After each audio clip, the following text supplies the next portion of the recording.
listening is just as important as talking, and being able to listen and hear what their needs are, and then do good work. Just do good work. Like if you go out there and you do the very best you can in service of your client, that has been my best marketing. Welcome to Career Coaching Secrets, the podcast where we talk with successful career coaches on how they built their success and the hard lessons they learned along the way. My name is Davis Nguyen, and I'm the founder of Purple Circle, where we help career coaches scale their business to $100,000 years, $100,000 months, and even $100,000 weeks.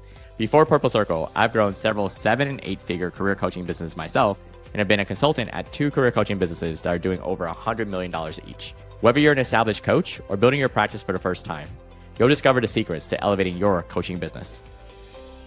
Welcome to Career Coaching Secrets Podcast. I'm Pedro, and today's guest is Pamela Prather, founder of Pamela Prather Coaching, a coach who helps leaders unlock their authentic presence and communicate with real power.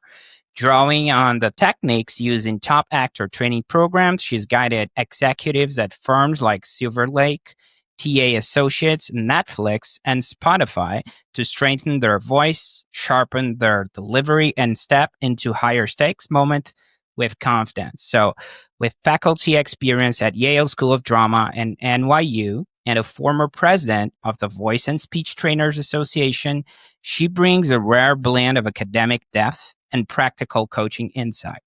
Her work gives professionals the tools to speak with clarity, authority, and ease, whether they're leading teams, pitching investors, or delivering a keynote. Welcome to the show, Pamela. Thank you, Pedro. It's great to be here. It's great to have you. So, all right, I like to rewind a bit, go back to the origin story, because every coach has that moment where they look at their life and say, yeah, I guess this is what I'm doing now. So when was that for you? Well, there's 2 parts to the origin story. The first part is when I look back at my younger self and I see, when I was a little girl, all I wanted to do was be an actress in New York. I was the one who was directing my sister in puppet shows in my grandparents' living room, and she was behind the couch and I was telling her what to do with the puppets and all of that. So I was always, this part of performance was something that was important to me. But I reflect back to a moment, and there's these moments in life that we all have where it's as though you look back on a movie and you can remember it. And I'm a bit older than you are, so all of my childhood is not captured on an iPhone or in movies, but a lot of the snapshots in my mind are literally snapshots in my mind. They don't exist anywhere else. And so this moment was the excitement. I loved school. I was that kid who loved school and loved my teachers and loved to dress up and get nice school clothes and my school supplies. And so when I finally got to go to kindergarten and we were sitting around in a circle and they had us all sitting there, and I think I was in my black patent leather shoes, shiny sparkly clothes or something like that. And the teacher said to everybody, and, try sitting still. And they said, when we come around, you can say here or present. And I remember thinking, why would anyone say here? Present, right? And I had no idea that present meant here. I just thought it meant like a Christmas present or a birthday present or something delightful. And here I am, a number of years later, coaching presence, right? And so I thought about that. I think about that story, which I reflect and share with people. But my actual real, how did I end up being a full-time founder of my coaching business, being an accidental entrepreneur, I like to say, was really thanks to Barry Nailbuff, who is the co-founder of Honest Tea. He's a Milton Steinbeck professor at the business school at Yale. He's still there. In fact, I was doing one of my trainings at the Executive Edging program at Yale School of Management not too long ago. And I looked, just said, hey, Barry, I just want to say thanks. Because when I was teaching at the drama school, he found me and he said, hey, how do actors do what they do? And it was sometime around 2000, I'd say 8 or so, when Khan Academy and all of this online presence was becoming something that we needed to think about. And as professors, really, what you did as a professor until recently, really, was to hold an educational space. You didn't care about what you were wearing, how you looked, how you showed up on camera. It was all Mm-hmm. about the substance. And so, I tried out exercises. He invited me to his home, and his wife was in the next room thinking like, what in the world is, my husband doing with doing these weird actor things? And he was just game to try. And so that helped me, first of all, recognize that I'm a little bit of an unusual coach because I come at Mm-hmm. it through an actor lens. But second, it's really important for actors are willing to just jump in and go for the ride and take the journey and be in the process of this experience. So actor training programs run 3 years in an MFA program, 4 years in a BFA program. You're doing voice and speech exercises 3 to 5 times a week, hours and hours of training. And executives have an hour, maybe every other week to work with you. If you're lucky, once a week. And so how do I condense and consolidate this information, these tools to help executives amplify their voice and their messaging? And so my journey organically grew, and I was teaching in the university as well as working with executives. And Mm-hmm. my business to this point, to this day today, which if you would have said to me 10 years ago, oh, you're going to have a 6-figure coaching business, I would be like, are you kidding me? I was making $80,000 finally when I finished teaching as a professor, right? Mm-hmm. That's education for you. But what happened was during COVID, I took a sabbatical to write my book. I was Mm-hmm. writing the Voice Coaches Toolkit, which I explained to you before we went on the air, that Mm-hmm. this is a book that's meant for, although my clients, bless them, right? They bought the book. Like, there's not, maybe the healthcare part is going to be interesting to you, but it's really for voice coaches, people who want to coach voice, either working with actors, working with students, student actors, or working with professional voice users, which is what my career has become. I'm really working with professional voice users who need to understand content development and Mm-hmm. content delivery, right? And the development is the storytelling side of things and communication, and the delivery is your voice, your breath, your energy, your pacing, how you put the words together and how you land your message, right? And so for the last 5 years, I took the dive, I took the jump after COVID Mm-hmm. and believed in myself, wrapped up my professorship as SUNY Purchase, which is where my last professorship was. And I miss my actors. I love them so much, but I love the executives I work with too. Oh, that's so interesting. The fact that you mentioned the early days, right? The school days, and how you look into through a different lens, the actor lens. So that's very, very unique. And I want to understand like one thing. When did it shift?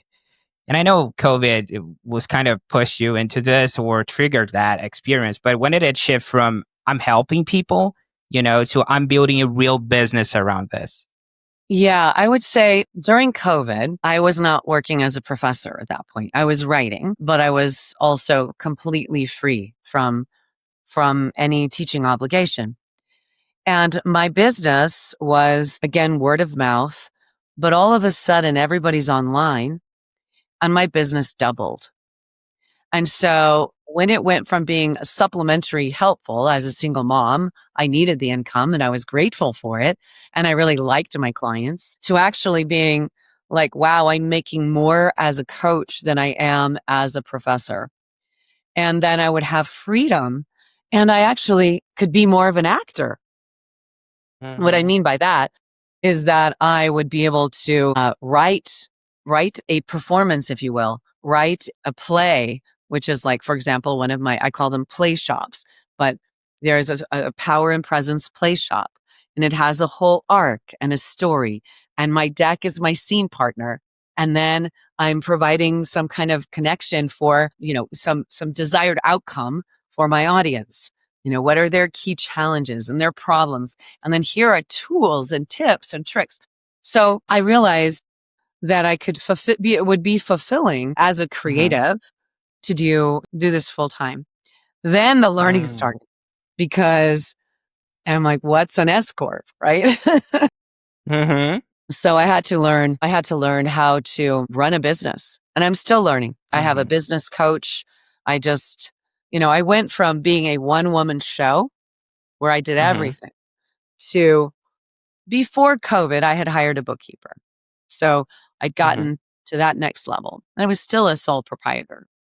Then after COVID, or during COVID rather, I hired my first EA. So Mhm. my first EA at that point, and that's when I learned what is a CRM, because I'm like, I can't keep all these people in my brain anymore, right? Exactly.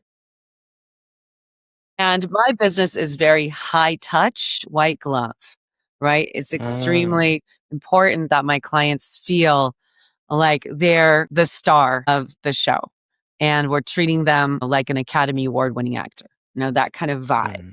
So it's very high end, which is why I really have not ever done any advertising. It's always been someone tells someone about me and it's a speakeasy, but I'm at capacity, right? So it's another Mhm. time right now is another growth opportunity time.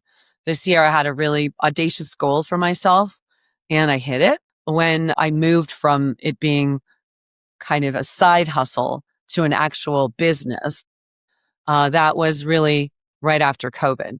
So I hired, during COVID, I had my first EA, started my CRM, then moved to New Mexico. I hired a financial advisor to help me understand how to manage the, S Corp and all of that and those sorts of things. And I'm a big believer in outsourcing and finding experts in what you're not an expert in. Of course, we can always Mm. learn these things. But I mean, then that was a learning curve for me too. And I imagine for some of the people listening, depending on how you grew up or what your upbringing was, but my upbringing was you can do everything. We can do Mm. everything. You will learn to change the tire and the oil before you get the car. So at the age of 16, my dad had us changing tires. We used to go out chopping wood. We used to go pick pinon, which are like pine nuts. We, we were that family, and it was Mhm. you can do everything. And so I've had to unlearn that feeling that I must do everything because I'm pretty good at a lot of things, but I'm not in my zone of genius, right? As the Hendrix, Mhm. I'm not in my zone of genius if I am trying to, nor can I grow my business if I'm trying to do everything. Mm. So that meant hiring the EA, hiring the bookkeeper, hiring the accountant that specializes in all these things, not just the one who's going to do my home stuff, right? And Mhm. then hiring a business coach, someone to help me with how to grow my business. And most recently, about a year ago, as I was hitting another level of expansion, Mhm. hired an operations consultant to help me work with operations and upgrading the CRM system. So a lot of this back end stuff is not my ideal. It's not my favorite. I love working with clients, right? Mm. However, the structure must be in place in order to, run smoothly. So I kind of think of the image that came to my mind right now is when you see those race drivers, right? I think there's what's the new movie? Mhm. That movie F1. It's coming out on Netflix soon. I think my son loved Mhm. it. But anyway, it's like Yeah. it's like you're driving the race car. But if you're driving the race car, you have the people that are changing the tires and checking the oil, and every time when you come Mhm. in, there's this whole team that swarms around the race car driver. Mhm. The race car driver doesn't get out of the behind the seat and try to check the air and do all the stuff, right? And so I've had Mhm. to learn if I'm going to drive this car and be like this top, at the top of my game to help my clients hit their goals, then I need a great support around me.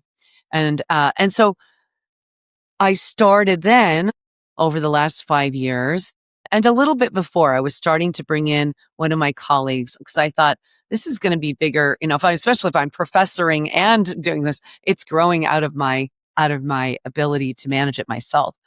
So my first associate coach I brought on was Rocky Samsom, who's a wonderful friend and colleague, and all my subsequent associate coaches that I have working with me are in the same model as me. So I think it's really important as a coach when you are thinking about what differentiates you as to, clarifying your your branding, and if you have other coaches working with you, making sure they fit. So the model Mm-hmm. for me is, have you performed? Are you a performer? Actor, singer? Have you taught professionally? Have you been a professor? Are you worked in universities? Have you written? Have you published? And then number Mm-hmm. 4, have you coached executives? So you have to have done all of those things, then you fit in my model. So I meet really Mm. interesting people who are like, "Ooh, I'd love to work with you." And I'm like, and they're just not in my branding, because if I'm doing actor coaching for executives, which is really, as I was sharing with you earlier, content development and content delivery, storytelling and performance, right? And so if Mm-hmm. we're doing that, I can't teach you how to be a professor, and I can't teach you how to be an actor. In all the, I mean, I could, but that's not my job. You have to come Mm-hmm. to me with all those skills. Then I can teach you how to leverage those in the model of the different programs that we offer. And so I have some of my goals forward are to continue to make the programs even. One of the challenges of being very bespoke in coaching is that everything is a new thing every time. That takes a lot of time to keep, well, that this is going to be this part of this and part of this and part of that. And so I've had to start to create more of a systematic, structure for the different offerings. So it's not like we have 5,000 different agreements, right? Mm-hmm. But as I've created these structures, what happens is then I can teach them to my coach. They can observe me. We can have some training sessions, but it's a little bit of second nature because we're so steeped in the same kind of system with our backgrounds as actors and performers and our backgrounds in professoring, teaching. So you're already going to get people who are really curious, who have a lot of the same kind of characteristics, right? Who will research, who are good writers. Yeah, I mean, that's so interesting. The fact that you gave me practically the timeline, right? The first VA, the accountant, the bookkeeper. And now we're talking about coaches, another coach that you brought in, and the type of scope you created to help such a unique business, right? So, and that's the coaching side, right? And that was very interesting. I appreciate that. If I may, let's talk about the part nobody escapes, and it's marketing. I know you told me you're basically at capacity, but I would like to understand, how do people usually find you? Yeah. And so this is what you're hitting on, Pedro, is where I am currently growing, right? Because I've never done any marketing until Mm, just recently. So my business is all word of mouth. It is CEOs, managing directors in private equity firms who tell their somebody or somebody or somebody. And so that is how I've gotten every piece of business ever. mhm, I did one LinkedIn reach out. This was an experiment about a year and a half ago, or maybe a year ago. And I got one call out of it. mhm, And I followed up, we followed back and forth, and it never turned into anything. So my one attempt turned into nothing. And I did do a kind of social media outreach for Voice Coaches Toolkit as an experiment because I thought, well, why not? So mhm, I had a whole plan, and we had everything from wardrobe log, like, so what did I wear for every shoot? So we could make sure that all of that, because you'll shoot the video you'll shoot one day for 4 weeks, right? So you're doing 2 hours of shoot and then changing clothes and having the whole messaging and all of that stuff. So I feel really proud of everything we have on YouTube and Instagram for Voice Coaches Toolkit, and we had Monday Musings, Thursday Thoughts, and we did that for a couple of years. Good Yeah, because I did it as the book was launching and the last couple of years. But I didn't get any business out of it, right? It's more about a Mm-hmm. branding, like just to share my branding. It's out there. It's something I can have people look at, but it's not like somebody called me and said, "Wow, I saw your video and now I want to work with you." My Mm-hmm. clients, like I said, are pretty high end. And so I think they're not the kind of people who are going to necessarily see something on social media. One of my colleagues, she's an organizational psychologist, fantastic person, and has given me a lot of business. She has zero social media presence, and Mm-hmm. she works about half the year she's fully booked. The rest of the time she travels. This year she's taking her family to Africa for a month for Christmas. She doesn't Mm-hmm. use that form of marketing. So I think you have to know your audience and you have to know where Mm-hmm. you're going to get what you want. So I think if you're marketing like an app for like somehow changing your voice or whatever, and you need to get thousands, tens of thousands, hundreds of thousands of people to, spend $20 or $50 on this app, then Mm-hmm. you really have to figure out those things. I think for me, it's high touch.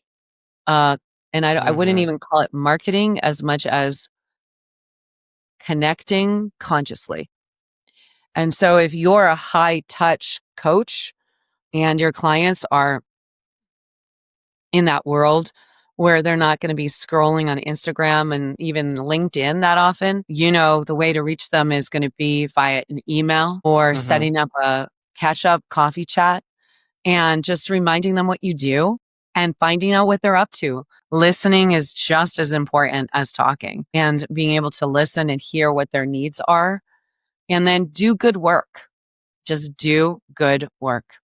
Like if you go out there and you do the very best you can in service of your client, that has been my best marketing.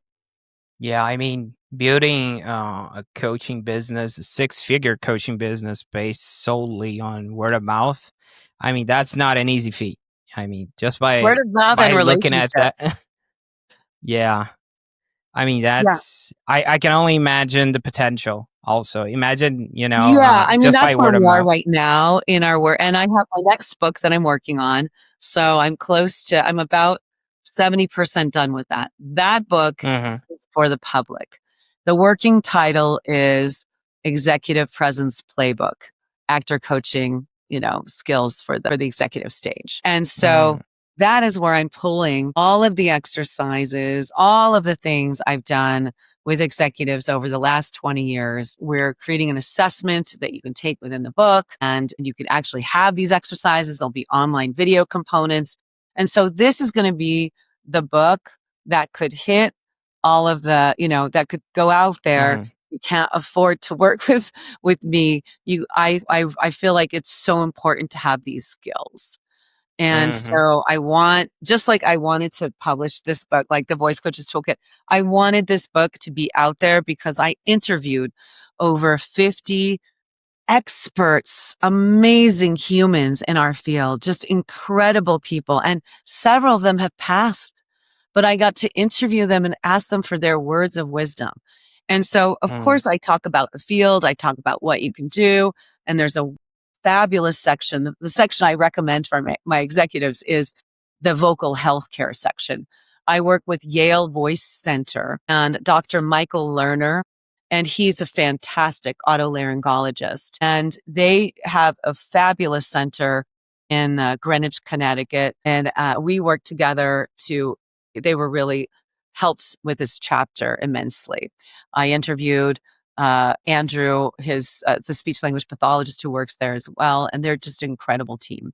And so that is really, really wonderful part of this. But the rest of this book is these people where I ask them, um, tell me more about your journey.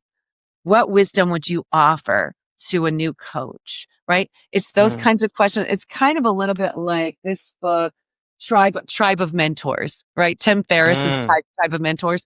It's like a mini tribe of mentors for voice coaches. And so I say that I'm so proud of this book in the same way that I don't know if I'll ever make money on it. Even Mm-hmm. though it was published by Routledge, I spent so much money on my whole marketing plan because I wanted people to honor everyone that I'd interviewed. And I really wanted this book to be there for coaches. Like, I would have loved to have had this book when I was just starting out. And so I Mm-hmm. feel like it's a Valentine to my field of voice coaching.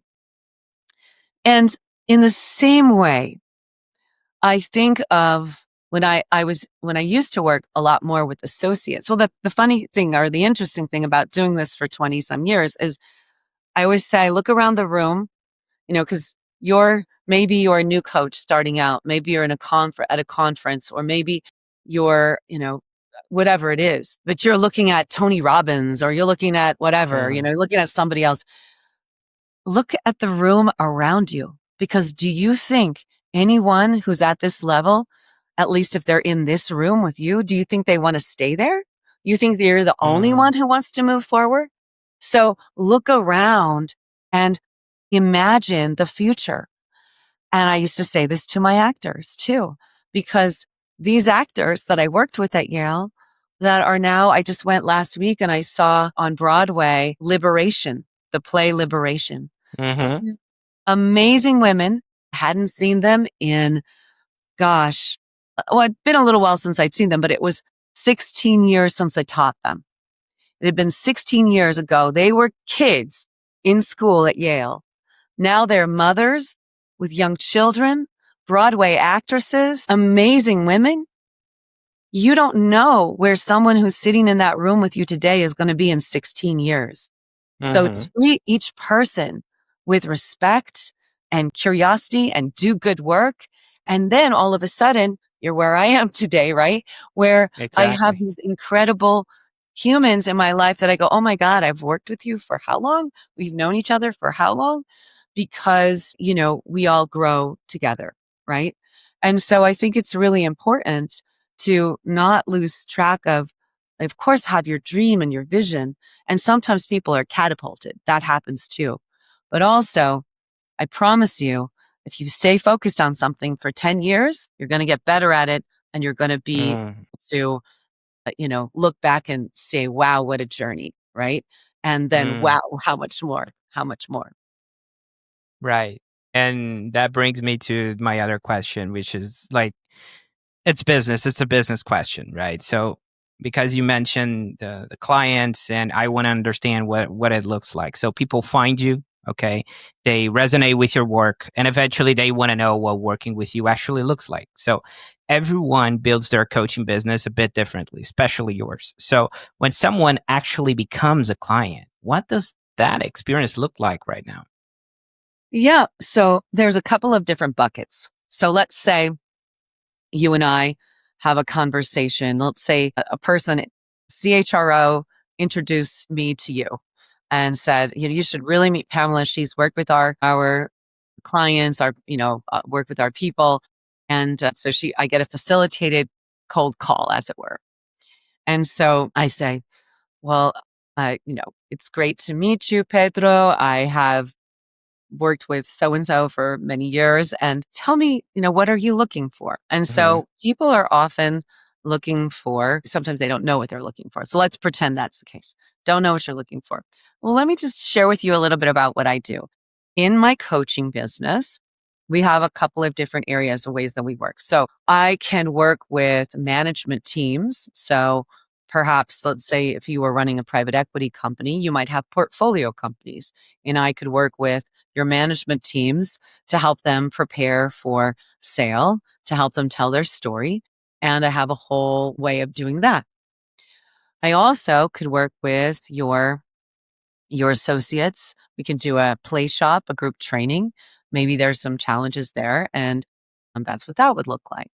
And so I would Hmm. go on and share my different programs. I don't even have a pitch deck at this point, right? I've never even had a pitch deck. I've learned from one of my clients, hilariously. He was like, I want to go through, he's a coach. So he went through he has an incredible coaching business. His story is fantastic. And how did he find me? His wife was one of my students. Mm. Okay. So she's like, you should work with Pamela. So his name is Jakob. He has a fabulous coaching business and he just wrote a book too. But he was a Navy SEAL. And his Mm, branding of his business is everyone who works in his business is a retired, because people retire at my age, you're in your 50s, and you retire from the military with being a general or whatever, having managed 2,000 people, like you're ready to coach. And right. so he has a whole methodology for his coaches. It's a similar business to mine, except they're all from the military. And it's very much leadership coaching as opposed to presence coaching. Mhm, So he and I worked together and it was really helping prepare him for his book release. And he wanted to go through, he's like, I want you to consolidate an MFA acting voice classes and coaching and storytelling in 6 months for me. And so I created a bespoke program for him. Then he hired me to come in and do play shop training for his whole team at their retreat. And that's how it happens, right? It's like mm, this kind of ability to tune in to what would most serve the human that reaches out. mm, And then it inevitably leads to something else. But anyway, Jakob, he was telling me about his speaker's reel. And I'm like, I really ought to do that because I never keep track of what I do. I just get invited.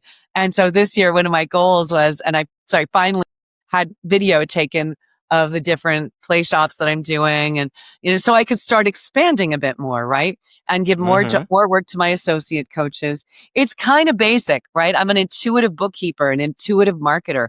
I just follow my heart, my gut, and then I hire experts to make sure I'm right. I love that. Your work seems pretty hands-on, not to mention the white glove treatment you also said, right? So, how do you think about capacity so you don't stretch yourself too thin? And I know you're at capacity, you said that, but I would like to understand how Pamela manages that. Well, you'll probably laugh, and it probably doesn't fit anything of your other kind of coaches. I do have on the wall here my coactive coach certification. So at one point in 2009, I decided I should have something that proves that I'm a coach, but I did I did do that. So I did my CTI there. But what do? I go, Anissa, who's my support. I just feel so overwhelmed right now. She goes, Pamela, I really think you're pretty much at capacity. I'm like, maybe we should count that out. So we did like earlier this year and we just looked at how many can I do and what would that look like? So Mhm, it is not as organized as I'd like, which is why one of the things I did for 2026, I hired this fabulous woman who I've worked with. So good people, when you find them, right? Find mm, ways to keep working with them. I had no idea that she had segued into doing some strategic operations work. And she works fast, she's super smart, and she's only taking a few people. Well, I obviously like to be the favorite. mhm, I'm like, me, I'm one of your few people. All right, Pamela, I'll work with you. But it's an investment that I know is going to pay off. I hit my mhm, goals this year, and I'm thinking about my BHAG for next year, my big, hairy, audacious goal. And it can't mean me working more. It can't mean that. mhm, So it means doing something differently. So it's an exciting time for me to really start putting the pieces together now. And, it happens to be whenever this gets aired, I'm not sure. It happens to be like the beginning of December. This is the time mhm, when I often am wrapping up, looking forward. I have every year, I do my goals. I have it in my Google Drive. I look at it, my personal, professional, spiritual, all of these things. And in the mhm, business, what were my business goals? And so that's one chunk of my human self. So it's not all that planning. That's part of my mhm, planning. But in that part, as I reflect back, I'm really proud of what I accomplished this year. And this is something that might be inspirational for your listeners too. When mhm, sometimes you see people's outsides, you compare your insides to their outsides. You don't always know what's mhm, going on. You know what you're feeling on the inside, but you see this Instagrammy world and that person's so happy and mm, everything feels good and look at how successful. And mhm, I think you need to always remember We all have seasons. There's ups and there's downs. And it's important to put your attention on all those areas of the wheel of life. Many of us went through coaching. We know that wheel of life. And if one of those areas is lower than the others, then the wheel turns and it goes gadunk, gadunk, gadunk, gadunk, right? We want to try to keep it as balanced as possible. But sometimes things go off balance because life happens. And last year in July, I was planning to travel. That's my month I travel. And just about Mm-hmm. 3 years ago, I was brave enough to realize I could leave my business for a month and it would be Mm-hmm. just fine. So July, I just go offline for the most part. I'm not client facing and I travel. But in 2024, I had so many wonderful plans and I was with my dad and he got a phone call and he said, "You need to take me to the hospital." Well, he had been struggling with a rare form of cancer, but it was a long, it was one of those ones you could kind of take care of over life. You're going to, Mm-hmm. he had some time left, except it went Mm-hmm. quickly into leukemia. So Mm-hmm. in 2024, in July, I spent most of the month in the hospital with my father while he was getting chemo. Last half of 24 was a blur. I was seeing clients, I Mm-hmm. was working, I was really spending a lot of time with my dad. And he went through medical aid in dying, which is allowed in our state, the state of New Mexico. And he was able to do it his way. His picture is right over there looking at me. He was my mentor and he was a professor. He wrote a book and he ended up consulting later in his life in Mm-hmm. most of the school districts in New Mexico. And he was only the first person ever to receive this Ernest Nunn Award for service in education in our state. Received it twice. And last year when he received it, he rehearsed his speech in the hospital with me. And then I went to accept the award and he was zoomed in from his hospital bed. Mm-hmm. And that is all the story, is that life happens. And my business suffered last year. And I was really scared because I woke up kind of in December and my father passed in October, the end of October. And I Sorry to was hear like, holy shit, I don't have any clients right now. What am I going that. to do? And I mean, I had a few, but I didn't have enough to sustain me and my son. I mean, everything had been just going and every year better. And so I just reached out to the people, probably about 10 people, HR person, organizational psychologist. And I just said, hey, could you please connect me with anybody? Oh my God, Pamela, yeah, you're always so busy. I'd love to. Like, have you met this one, that one, this? And I had to take out a loan on my okay. I took out a loan to borrow against myself to get me through the first few months of the year. And today, 11 months later, I paid off my loans. I hit my goals. I have a cushion of 4 months in the bank. Mm-hmm. And I say that because like we will have these down times, but just trust your grit, trust your relationships, trust the voice you have in the world and who you are, who you're meant to be, and why you're here doing what you're doing, and it will work out. Wow. You're gonna get me emotional, Pamela. That was a journey.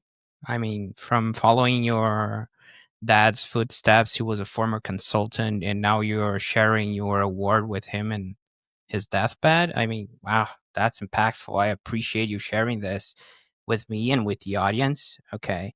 And all the ups and downs that you went through, and how some people, they look at social media and they think, hey, her life is perfect, his life is perfect, but it's really not, and we're comparing. I've never heard anyone saying like that. The way you said it, it was really meaningful. It's like we're comparing our insides with their outsides. That's so true. That is so true. Now, Pamela, I'm curious, about where you're taking all this. Looking ahead, where do you see the business going? Are you thinking about scaling, hiring, or is there a next step you're excited about? Again, back to this intuitive flow and following what feels right. I feel like the next step is finishing this book, which is, I got a really good chunk of the work done this summer.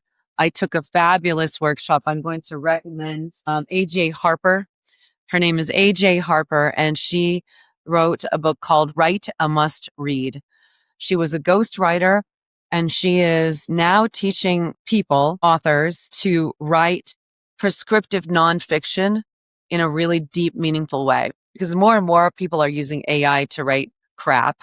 And it just feels like something that's pulled out, right? It's just That is junk, so true. right? I'm like, ugh. So how do you write a book that is really beautiful, that is expressive, that is impactful, that feels like it's you, right? And as a ghostwriter, she did that for many people. She couldn't talk about who she did that for, but she would absorb their story and write their story from a Mm, human, deep, beautifully trained. She was a playwright as well. So I took a workshop with her, and that was a big investment, $10,000, mhm. $10,000 for a week with her. But I would highly recommend it to anybody who's serious about writing a book, writing a prescriptive nonfiction. She's the real deal. You'll get feedback. You're in a room full of 10 other people writing books about other prescriptive nonfiction things, everything from, relationships to using, psychology to whatever it is. So I want to finish this book.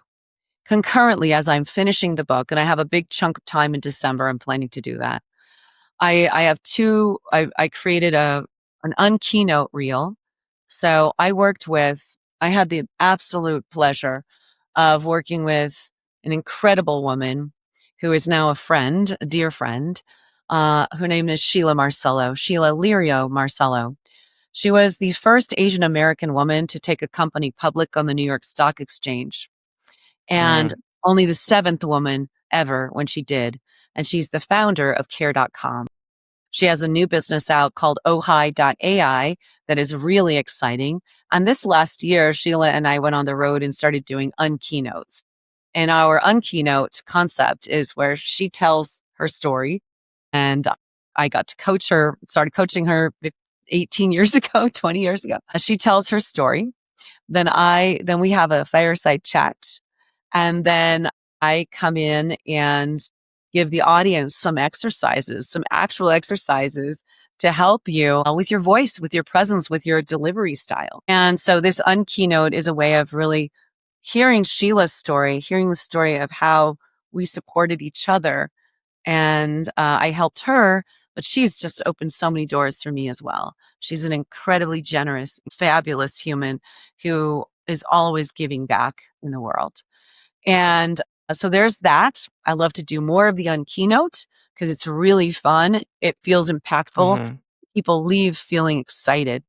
Also, I have my play shops, the storytelling play shops, and my own keynotes, and just going out there and creating these kind of experiential keynotes that I can do more of that will relate to my book, because my book has all these kinds of exercises. So that's the mhm, expansive place. Continuing to work with people to tell their story. I just love that. I love helping executives with their babies, with their dreams, with their vision, and using my expertise, my content expertise, right, as a voice coach, an acting coach, a storyteller, as a person who can help you through mhm, that part. So, and then for the way to scale a bit more, of course, is to have, get more of the right people in the right roles. So as I can mm, free up myself, we're looking at using some generative AI, large language learning model AI, to help with reports and some of these basic things that are repetitive tasks. There's more automations that can happen. And I think we're going to learn more about that. It was really like a sole proprietorship, accidental entrepreneur that led me to mm. now. And now I look around, I can't believe I took my son to Paris for his birthday last year. Like, I'm getting to live the best life ever and work with amazing people. And it gets me emotional. Yeah, I mean, I love that. The fact that you were able to, take your kid to Paris and everything you went through, that's so impactful. And I know people will get a lot out of it. So, and if someone is listening, Pamela, and wants to connect with you or follow your work, where can people find you and connect with you? It's easy. My name is Pamela Prather, Prather, Pamela Prather Coaching. So you go right there. You can fill out a little courtesy coaching or whatever. We can meet that way. You can find me on Instagram at pamelaprather.official. And so I have a lot of postings there. And then my YouTube channel, same name. So I have all those postings, which give tips and tricks for Mhm. performance. But I also have lifestyle sorts of things there, inspiration. I really am always trying to post positive, inspirational thoughts and ways to kind of help people feel like your day is going to be a good day. You got this. Yeah. I mean, there were a few things you've shared today that really stuck with me. Okay. I just want to share here. Well, first, the teaching at drama school and the actor lens and the coaching space. I think that's really interesting, not so common, very unique way of, servicing your clients. I think that was really interesting. Also, building that six-figure coaching business out of word of mouth. Wow, that's crazy. I gotta tell you, I talk to a lot of coaches. I mean, you should get an award just by doing that. That's like insane because that goes back to me thinking, oh my God, the untapped potential we're seeing here. If Pamela is able to, coach more people, I can only imagine, and I really love also your, unless you're, and you are, right, and an actress, but unless you're such a good actress, because the raw authenticity you have, about you sharing all your journey, and not holding back, telling me everything you went through, that's like struck a chord with me. That's really impressive and I really liked it. I appreciate what you do and I appreciate you being here and sharing so openly today. Okay, it was great having you, Pamela. Thank you, Pedro. Thank you so much. Really wonderful to be invited. And I look forward to hearing from your listeners too. That's it for this episode of Career Coaching Secrets. If you enjoyed this conversation, you can subscribe on YouTube, Spotify, Apple Podcasts, or wherever you're listening to this episode to catch future episodes. This podcast was brought to you by Purple Circle, where we help career coaches scale their business to $100,000 years, $100,000 months, or even $100,000 weeks, all without burning out and making sure that you're making the impact and having the life that you want. To learn more about our community and how we can help you, visit joinpurplecircle.com.